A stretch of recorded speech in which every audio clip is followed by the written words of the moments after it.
Okay, let's get into it today. We're doing a deep dive into a really powerful daily devotion. Yeah, one that takes us right into, well, the heart of God, especially when things get complicated. Exactly. The source is this excerpt. It's titled, God's Heart for His Wandering Children.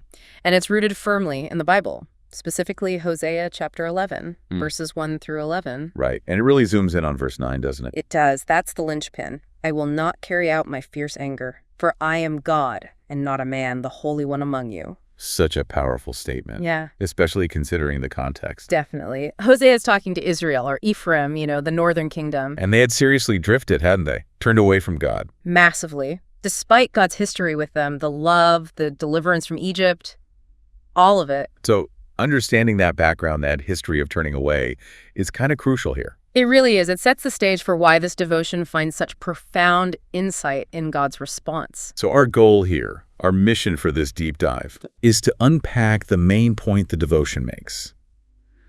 That Hosea 11 shows God primarily as this incredibly loving father. Patient, longing, even when his kids have gone completely off track, not just a judge. Right. And the devotion uses the actual language of Hosea 11 to build this picture.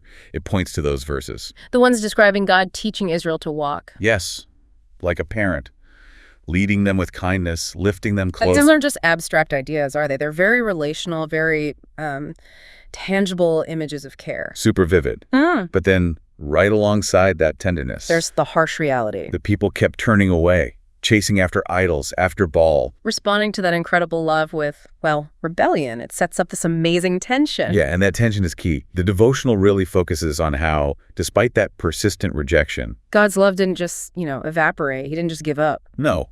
The text shows God wrestling with it, right? Mentioning consequences, difficult paths like returning to Egypt or Assyria. Which they deserved by any human standard. But then comes that turning point, verse 9. I will not carry out my fierce anger, for I am God and not a man.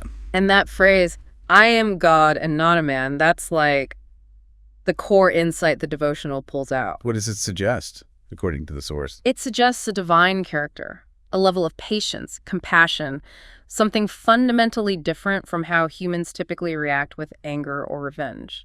So it's not just about power, but about his actual nature, his heart. Exactly. It's a statement about who God is beyond our limited human understanding or reactions. And this leads straight into the devotional's main message about God's love in Hosea. Which is? That it's profoundly steadfast, unshakable. It doesn't depend on us being perfect. Right. It's not based on our performance, on whether we get everything right. Even when we mess up badly, like Israel did, God is still reaching out, still calling. And the devotional really pushes on what that means for us today. Yeah, like if God's love is that unwavering, what hope does that offer when you feel you've gone too far? It emphasizes that God's ultimate desire is always restoration, healing, not just punishment forever.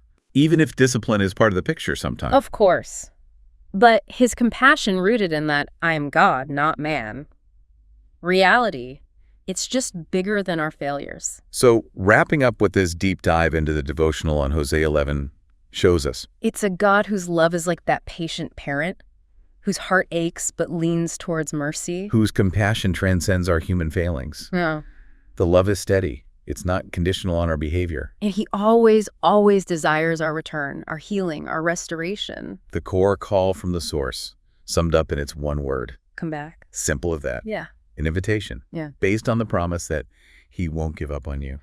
He won't. Which leaves us and you listening something to really chew on. Yeah. Given this picture of God's love, so radically patient, so unwavering, what might that mean for how you see yourself, especially in those moments of failure? Or when you're contemplating a fresh start, does this view of God's love challenge your ideas about forgiveness? Or maybe it confirms them.